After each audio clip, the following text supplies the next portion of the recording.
pause outside the private dining room of the Cypress Room, my fingers tightening around the carefully wrapped box in my hand. Through the frosted glass, I catch glimpses of my family already seated at the long table. The soft clink of expensive crystal carries through the door as a server pours wine. 8 years. 8 years of answering every call, solving every crisis, emptying my accounts at their slightest need. Tonight is about showing them that all those sacrifices were worth it. That I'm worth it. I smooth down my black dress, take a deep breath, and push open the door. My mother, Eleonora, sits regally at one end of the table, her critical gaze landing on me immediately.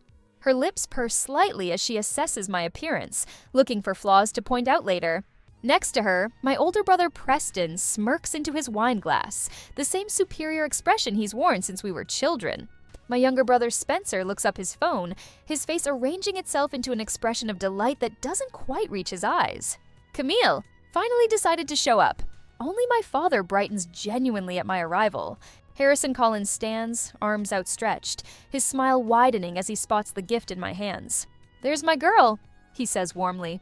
I make my way around the table, nodding to the others before reaching my father. "Happy birthday, Dad." His embrace is tight, sincere. For a moment, I believe that this dinner might be different. That tonight, finally, all my efforts will be recognized. That I'll be seen as more than just their personal ATM. I hand him the wrapped box. "This is for you. You didn't have to get me anything, Camille," he says, but his eyes light up. I slide into the only empty chair at the head of the table opposite my mother, isolated. A chill runs through me. Even our seating arrangement makes it clear. I'm not really part of their unit. The server appears at my elbow. "Would you like to start with something to drink, miss?" "Yes, I'll have." "She'll have the house white." My mother interrupts smoothly. Camille never could tell the difference between wines. I force a smile. "Actually, I'll have the Cabernet. The 2018 vintage, please." Eleonora's smile tightens. Must be nice to have disposable income without real responsibilities like children. The familiar knot forms in my stomach. I've been at this table less than 5 minutes. "I'd like to order a second appetizer for the table," I say, deliberately changing the subject. Preston rolls his eyes. "Of course you would, always showing off." I think back to my first bonus as an investment analyst. I was 22, fresh out of college, proud of myself for landing a position at a prestigious firm. That $10,000 was meant to start my investment portfolio, a step toward financial security. Then came the hysterical call from my mother. "The bank is foreclosing, Camille. We'll lose the house. Your father is too proud to ask, but we need help." The relief I felt after wiring the entire bonus to them was immediate. Their gratitude seemed genuine. I was the hero, the responsible one, the fixer. Julian saw through it before I did. "They're using you, Cam," he said one night after I canceled our anniversary dinner to bail Preston out of another financial mess. "This pattern won't stop until you make it stop." I dismissed his concerns. Family comes first, I told myself. 3 months later, he was gone. Back in the present, Spencer is regaling everyone with a story about his latest girlfriend. "She's absolutely crazy about me," he says, winking at me. "Some people just get it, you know." "Speaking of getting it," Preston interjects, "did Dad tell you about my new investment opportunity?" "It's going to be huge." I notice they're both drinking the expensive Cabernet I ordered. Preston takes a long, deliberate sip while maintaining eye contact with me, knowing full well I'm covering the bill. The dinner progresses to the gift exchange. Preston presents Dad with a set of generic grilling tools still in the plastic store packaging. "Perfect for those Sunday cookouts," he says proudly, as if he's given something extraordinary. Spencer's gift is predictably narcissistic. A framed photo of himself with Dad at a baseball game last year. A game I wasn't invited to. "To remember our special day," Spencer says, eyes wide with manufactured innocence. When Dad unwraps my gift, the vintage 1952 Hamilton watch I spent months hunting down, the room goes silent. It's beautiful, its silver case gleaming under the restaurant lights. The leather strap supple and rich. "Camille," my father whispers, eyes welling, This is too much." I feel a flush of pride, followed immediately by a chill as I notice my mother's face hardening, resentment etching itself deeper into the lines around her mouth. "Well," Eleonora says, a cruel smile playing on her lips, "I suppose when you don't have a husband or family of your own to support, you can afford to buy whatever you want." The table goes silent. "That's not fair, Mom," I say, my voice shaking. "Not fair?" She laughs lightly, the sound brittle. "What's not fair is how you flaunt your money. You use it to make us feel small. You're trying to buy your father's love. I paid for his surgery. The words burst out before I can stop them. I'm paying for this entire dinner. There it is. Eleonora's voice rises, always keeping score. You want to know the truth? You're pathetic. You're a lonely, bitter woman. And you want to know why? You're not even part of this family. I turn desperately to Preston, silently pleading for support, for some acknowledgement of the unfairness unfolding. He deliberately looks away, smirking as he sips the 120 Cabernet I'm paying for. And suddenly, with perfect clarity, I see the truth. This pattern will never end. The crises will keep coming. The demands will never stop. The goalposts will always move. I'm not family. I'm their bank. And banks, I realize with a strange calm settling over me, have the power to foreclose. I leave the Cypress Room with my head high, despite the trembling in my hands. The maitre d' nods sympathetically as I approach the payment desk, her eyes darting toward the private dining room where my family's voices still carry. Is everything all right, Miss Collins? She asks, already pulling up the reservation details on her screen. Perfect, I say, forcing calm into my voice. I'd like to make a change to the payment arrangement. I pull 2 crisp $100 bills from my wallet, sliding them across the counter to the server who's appeared beside us. Please charge my meal and Mr. Harrison Collins's meal to my card. My voice drops to ensure privacy. The remaining bill for 6 guests, please deliver it directly to Mrs. Eleanora Collins. The server's eyes widen slightly, but she nods, tucking the cash into her apron pocket. Absolutely, Miss Collins. Is there anything else? That's all. I feel a strange lightness as I turn toward the exit. Please wait until I've left to deliver the final bill. Outside, the night air feels electric against my skin. My phone buzzes repeatedly in my purse before I even reach my car. 6 missed calls? All from Eleonora. I start the engine but don't drive immediately. My fingers hover over the screen, about to silence the calls when a text notification appears. It's not from my mother or brothers, it's from my cousin Alicia. Did you see what they were saying about you in the family group chat? Family group chat? I stare at the screen. What family group chat? Alicia's follow-up text contains screenshots. The timestamp shows messages from 3 hours before tonight's dinner. Preston. Camille booked the private room at the Cypress Room. Spencer. Awesome. She just got that promotion. Time to launder the bonus. Hope she gets the good steak. I feel the blood drain from my face, but I force myself to keep scrolling. Eleonora. Boys, be nice. Your sister's just trying. 3 simple dots after just that somehow contain all the dismissal, all the condescension I've felt for years. They planned this. They coordinated their attack, calculated how to extract maximum benefit while making me feel small. My mother, my own mother. The phone buzzes again. A voicemail. 7 now. I pull out of the restaurant parking lot, driving mindlessly until I reach my apartment building. The familiar quiet of my modest studio welcomes me, but tonight it feels different. Not lonely, peaceful. And so I pour a glass of wine and finally press play on the first voicemail. How dare you embarrass me like that? Eleanor's voice fills the room, vibrating with rage. After everything I have done for you, ungrateful, selfish. I delete the message before she can finish. Then the next, and the next. Each one more venomous than the last. Not a single apology among them. When I reach the end, I do something I've never done before. I block her number. The silence that follows feels momentous. Sacred almost. I open my laptop and navigate to my favorite travel site. 10 minutes later, I've booked a flight to Italy. 10 days in Tuscany, the trip I've dreamed about since college, but always put off because family emergencies took precedence. With Eleonora's voice silenced, my mind suddenly turns razor sharp. I pull out my financial records, spreading them across my kitchen table. The evidence of my exploitation laid bare in black and white. $30,000 from my 401k for Dad's emergency spinal surgery 3 years ago. The same surgery his insurance would have covered if they'd paid their premiums instead of taking that Alaskan cruise. $15,000 for back-due property taxes on a house I don't even live in. $10,000 loaned to Preston's doomed business venture that he never mentioned again.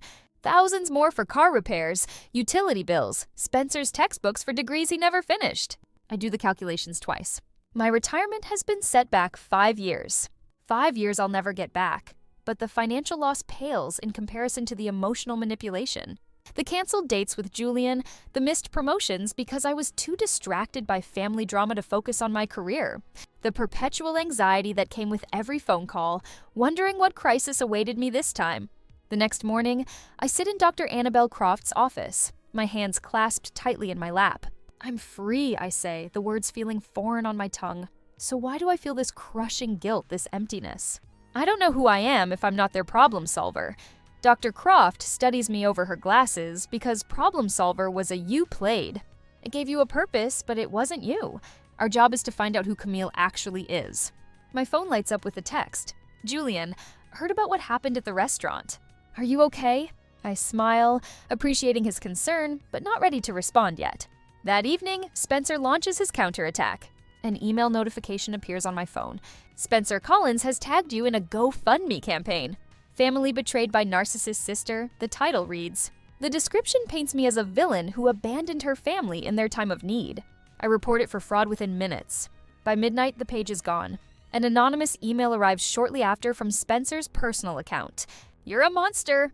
You won't help. And now you actively sabotage us? You'll regret this. I read it twice, waiting for the familiar panic to set in. The guilt, the desperate need to fix things. It doesn't come. Instead, something hardens within me, clarifies. The threat has the opposite effect they intended. It solidifies my resolve. That night, I sleep without dreaming for the first time in years. No anxiety jolting me awake at 3 a.m. No checking my phone for missed emergency calls. Just peace. And the knowledge that tomorrow, I begin building a life that's truly mine. 2 days later, I stare at my phone, scrolling through Eleonora's latest Facebook post. A black and white photo of her gazing wistfully out a window, captioned, "The deepest wounds come from those we love most." How can an ungrateful child abandon the very family who sacrificed everything for them? Broken heart. Family first. The comments section overflows with sympathy. Old family friends, distant relatives, even my third-grade teacher offering prayers and support. My stomach twists as I read Mrs. Peterson's response. Sending love, Eleonora. Some children forget where they came from. I set down my phone and take a deep breath. Dr. Croft's voice echoing in my mind. This is exactly what we discussed. Public shame as a control mechanism. The landline rings the one number I haven't blocked. 4 rings before I answer. 3 of your mother's friends called me today, Julian says, without preamble. Apparently, I'm dating a monster who abandoned her poor family. I'm sorry, I whisper. Don't be. I told them all to go to hell. His voice softens. How are you holding up? Before I can answer, my work line buzzes. I have to go, I tell Julian. Work emergency. But it isn't work. It's Marianne from reception, her voice tight with discomfort. Camille, your brother Spencer is in the lobby. He doesn't have an appointment, but he's insisting on seeing you. Says it's a family emergency. Ice floods my veins. Tell him I'm in a meeting. I'll call him later. I did, but he said he'll wait all day if necessary. I peer through the glass walls of my office toward the elevator bank. Sure enough, Spencer lounges against the reception desk, charming smile firmly in place as he chats with Marianne's assistant. My hands shake as I gather my laptop and files. There's a back stairwell that leads to the parking garage. I've never used it before today. Later that evening, a cream-colored envelope arrives in my mailbox. I recognize Eleonora's flowing handwriting immediately. For a moment, I consider throwing it away unopened. Instead, I carry it inside, setting it on the kitchen counter while I pour a glass of wine. The letter is 5 pages long, handwritten on Eleonora's monogram stationery. My dearest daughter, it begins. After much reflection and several sessions with my spiritual counselor, I've come to understand how my own deep-seated insecurities may have contributed to our current situation. Growing up with a critical mother myself, I now see how I might have unintentionally repeated those patterns. I read each carefully crafted word, noting how she manages to sound remorseful without actually apologizing for anything specific. The letter winds through childhood memories, philosophical musings about mother-daughter relationships, and vague references to healing our bond. It's the postscript, hastily added in different ink, that reveals the truth. P.S. Your father misses you terribly, and the property tax bill is due next month. I don't tear the letter. I don't crumple it. Instead, I walk calmly to my desk, retrieve the scissors, and methodically cut it into precise, tiny squares. The confetti rains into my trash can, surprisingly satisfying. The next morning, I make 3 phone calls. First, to my bank, setting up an automatic transfer of $500 monthly into my depleted retirement account. Second, to Rachel, one of the few friends who bridges my family world and personal life. I need to ask you something important, I tell her. I need you to agree not to discuss my family with me. No updates, no messages from them, no well-meaning attempts to reconcile us. Her pause speaks volumes. They've been calling you, haven't they? Everyone except Dad, I confirm. Consider it done, she says finally. Your family is now a forbidden topic. The third call is to register for pottery classes, something I've wanted to try since college, but never had time for between family emergencies. That evening, my phone lights up with Dad's name. I almost don't answer. Almost. Cammy? His voice sounds older, tired. Hi, Dad, I miss you. 3 simple words that cut deeper than Eleonora's 5-page letter. I close my eyes, fighting back tears. I miss you too, Dad, but I cannot come back. Not as long as you choose to stay there. We're a family, Cam. Family sticks together through thick and thin. Is that what happened at my birthday dinner for you? When Mom said those things to me, did family stick together then? The silence stretches between us. I can hear him breathing, the slight wheeze from his left lung that never quite healed after the pneumonia 3 years ago. Another crisis I'd managed, another hospital bill I'd covered. I heard what she said. He admits finally, his voice small. I should have stopped her. But you didn't. No, I didn't. The truth hangs between us, painful but necessary. I love you, Dad, I say, meaning it. But I won't be your human sacrifice anymore. After we hang up, I curl into a ball on my couch, allowing myself exactly 10 minutes to cry. Then I wash my face, change into clean clothes, and head out to meet Julian for coffee. The cafe is busy, sun streaming through large windows. Julian waves from a corner table, 2 mugs already waiting. No romantic expectations, just the comfort of someone who knows the whole truth. You look better, he says, studying my face. Less hunted. I smile, realizing he's right. I feel lighter. I should have done more, Julian says suddenly, eyes serious. I'm sorry I left instead of helping you see what was happening. That was the easy way out. You tried, I remind him. I wasn't ready to listen. The property tax deadline comes and goes. I mark it on my calendar with a small red X, preparing for the onslaught. It arrives precisely 3 days later, when Preston's name flashes on my phone screen. I answer, setting him on speaker while I continue preparing dinner. They might lose the house because of you. His voice booms through my kitchen, familiar in its righteous anger. I sprinkle salt over the chicken breast sizzling in my pan. No, they might lose the house because they didn't pay their taxes. There's a difference. How can you be so cold? After everything they've done for you? What exactly have they done for me, Preston? I flip the chicken, admiring the golden crust. Name 3 things. His sputtering fills the silence. That's what I thought, I say, surprised by the steadiness in my voice. Goodbye, Preston. I hang up, waiting for the familiar wave of guilt to crash over me. It doesn't come. Instead, I open my laptop and create a new spreadsheet. Column A, date. Column B, emergency description. Column C, amount. I begin with the first major withdrawal, my initial bonus at 22, and work forward methodically. By midnight, I've documented $73,450 in loans and gifts over 8 years. Next to this spreadsheet, I open my calendar, marking every vacation, date, and personal event canceled for family emergencies. The pattern is stark, undeniable.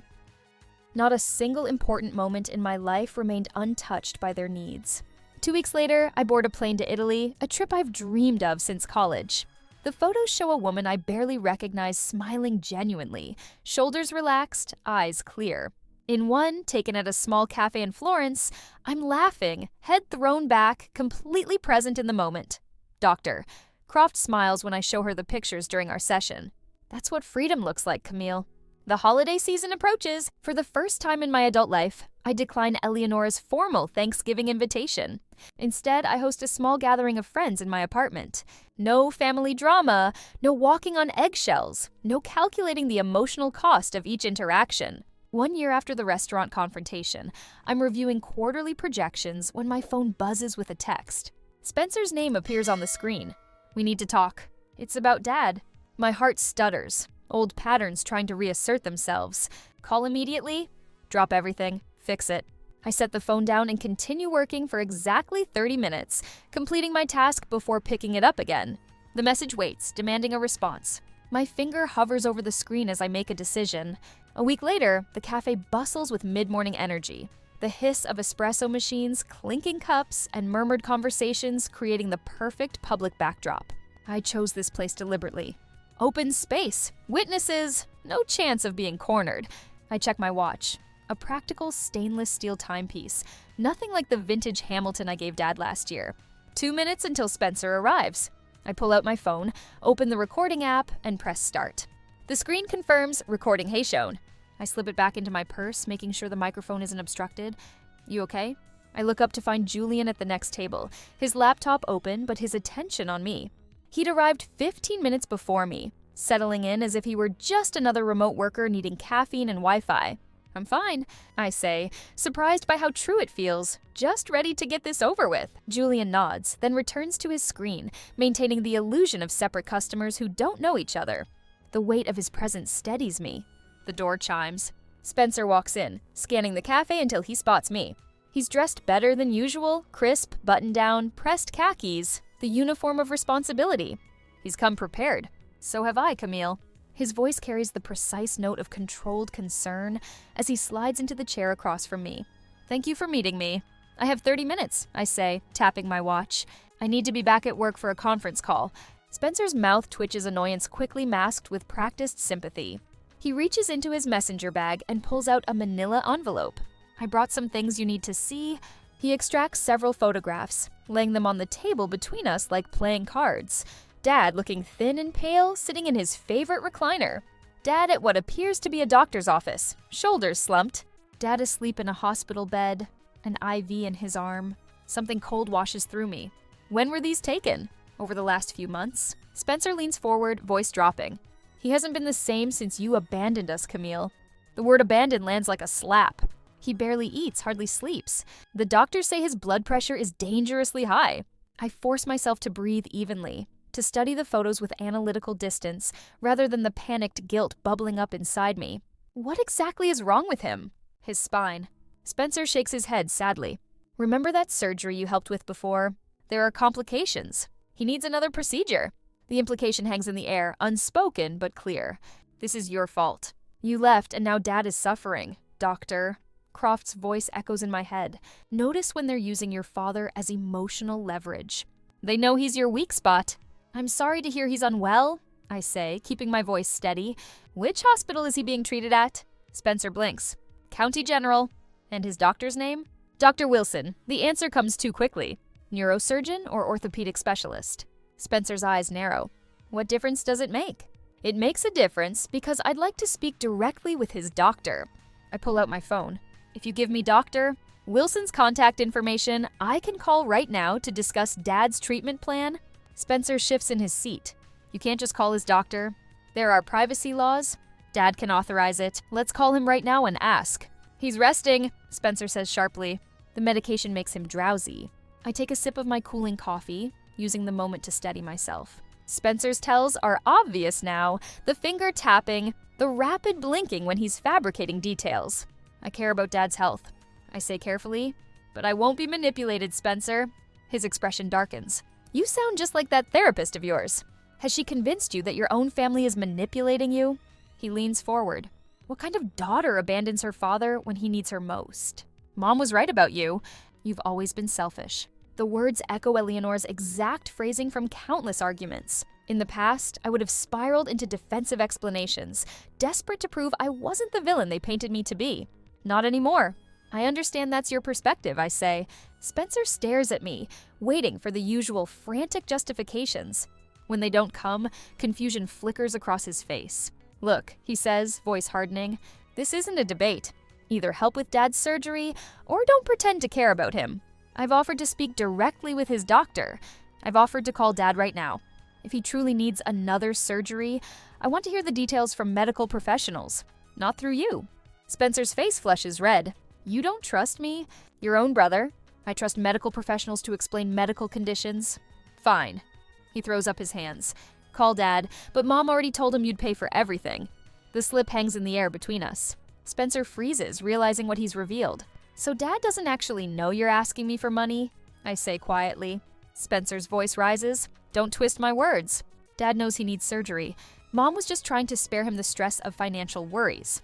Heads turn at nearby tables. A woman with gray hair glances over, her expression concerned.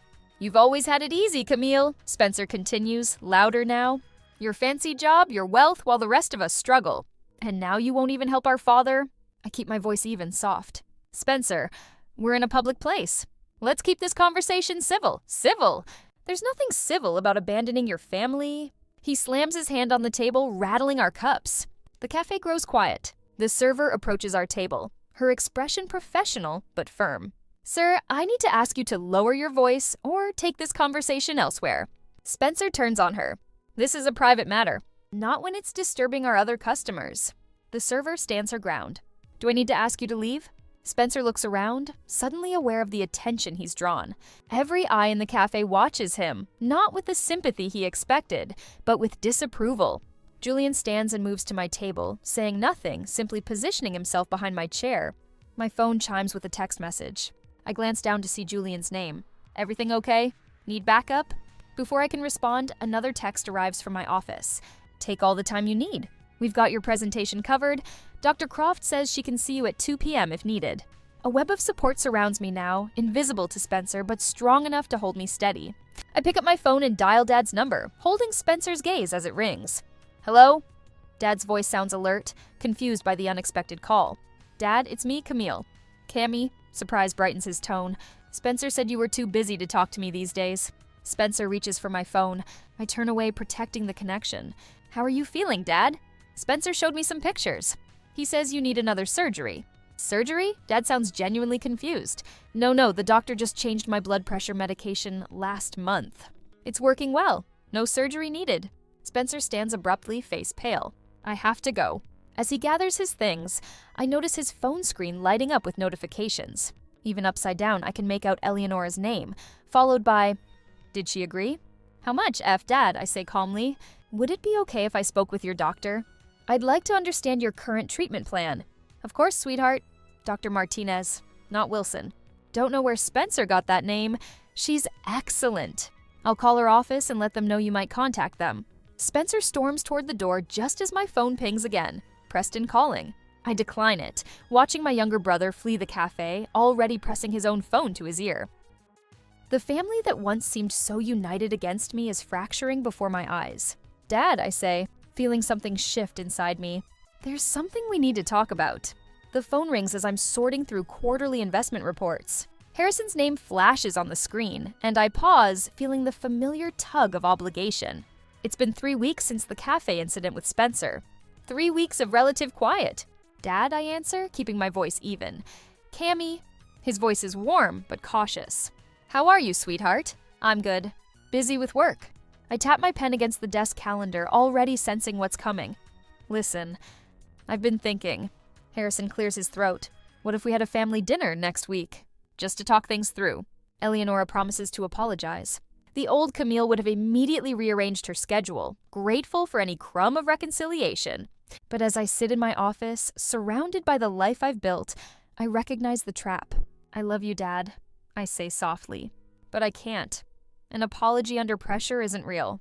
I'm not ready to put myself in that position again. The silence stretches between us.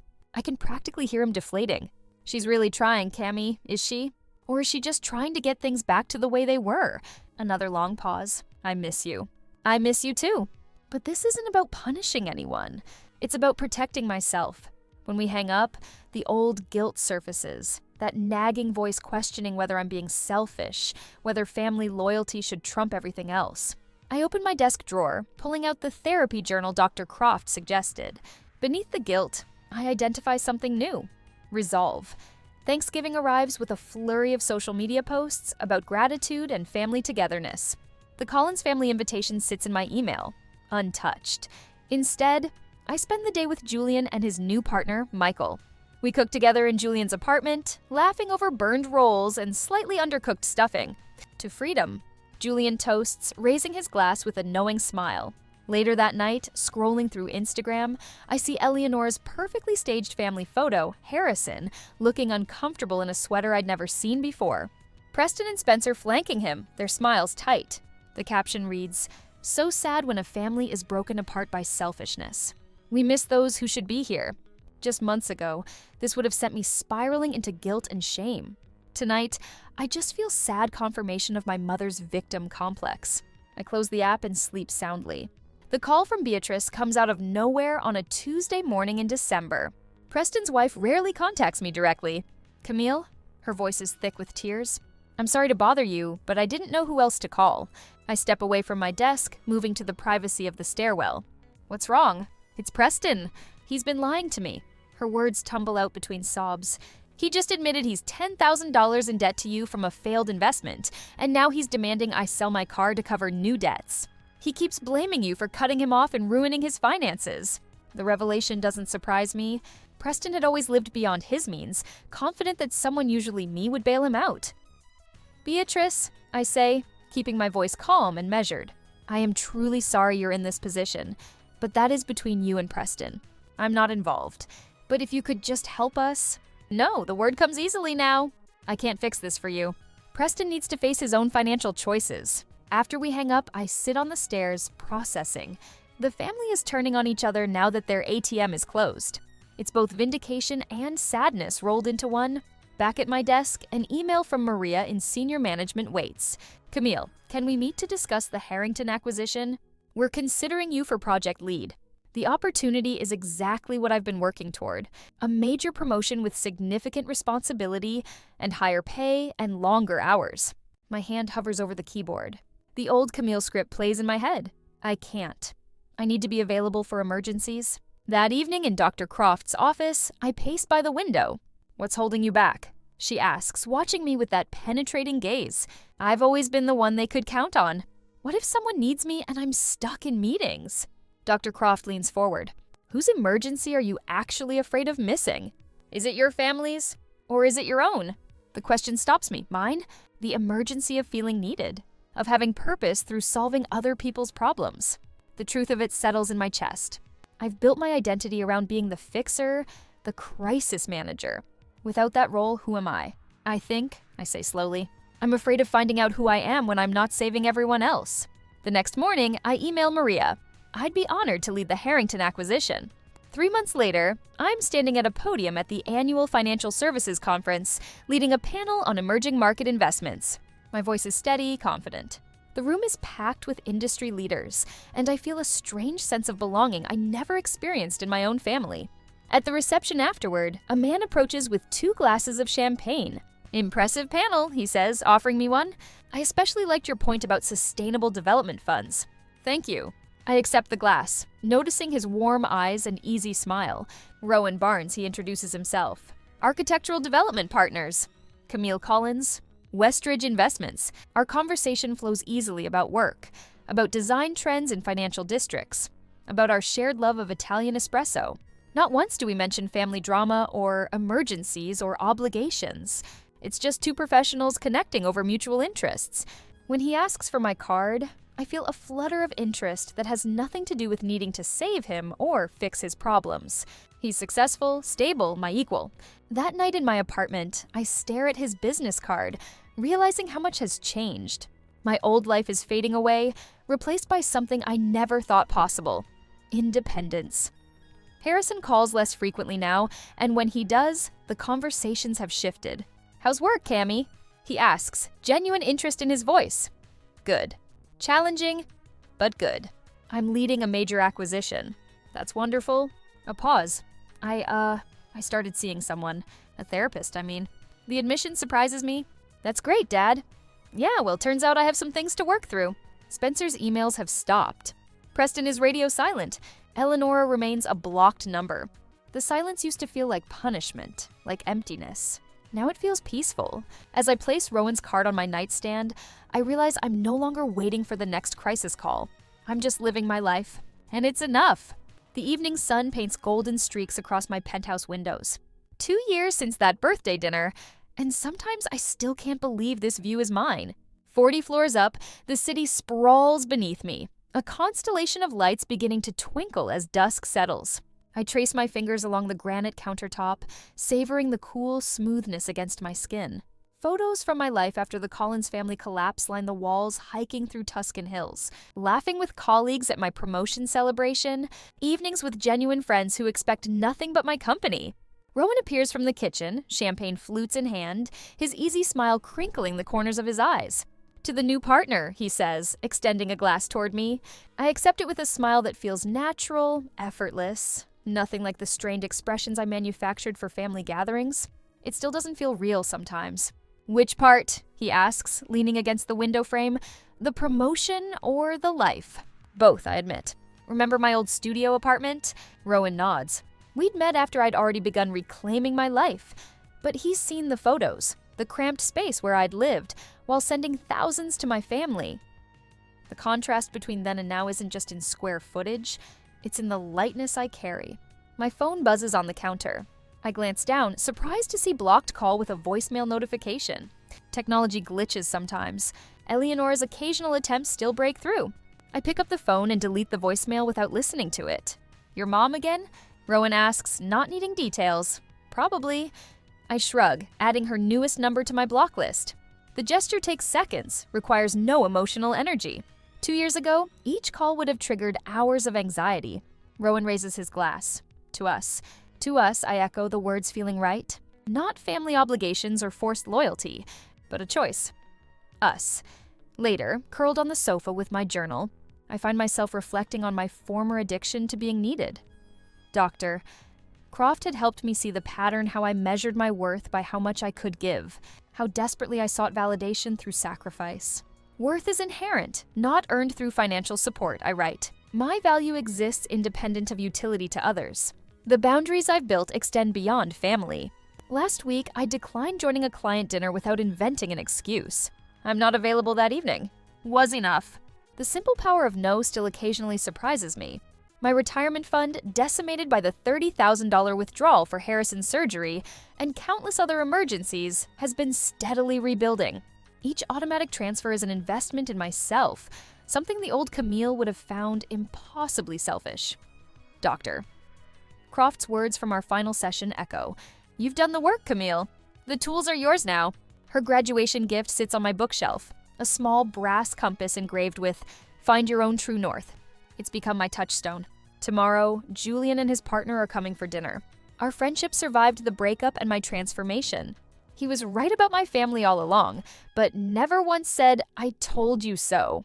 Instead, he became part of the chosen family that replaced my biological one. At the office, I've started mentoring a young analyst, Emma. I recognize the signs immediately, the constant phone checks, the quiet anxiety, the way she apologized for taking personal days. When she mentioned liquidating investments to help her brother with just one more bailout, I didn't share my story. Instead, I connected her with resources on financial boundaries and emotional manipulation. Her grateful email afterwards said simply, "No one's ever understood before." Harrison calls occasionally. His individual therapy has helped him establish some independence from Eleonora. Our conversations are respectful, focused on him and me, never on what I can provide. Spencer sends birthday texts. Preston remains distant, still unable to view me as anything but a resource that betrayed him. Eleonora remains unchanged, but her power over me has dissolved. Her manipulations are transparent now, almost comical in their predictability. Rowan joins me on the balcony as night falls completely. We discuss weekend plans, future dreams, conversations, unburdened by financial obligations to others. Freedom isn't about cutting ties, I say, watching the city lights shimmer below. It's about having the choice to set terms. His hand finds mine as I delete another blocked voicemail with my free thumb. The champagne catches the last golden light as I raise it. To us, I say again, knowing now that us can include only those who bring value to my life, not those who extract it. The city sparkles below, a sea of possibilities stretching outward. For the first time, the future feels like an open road rather than a confined box. And I am finally completely free to choose my own direction.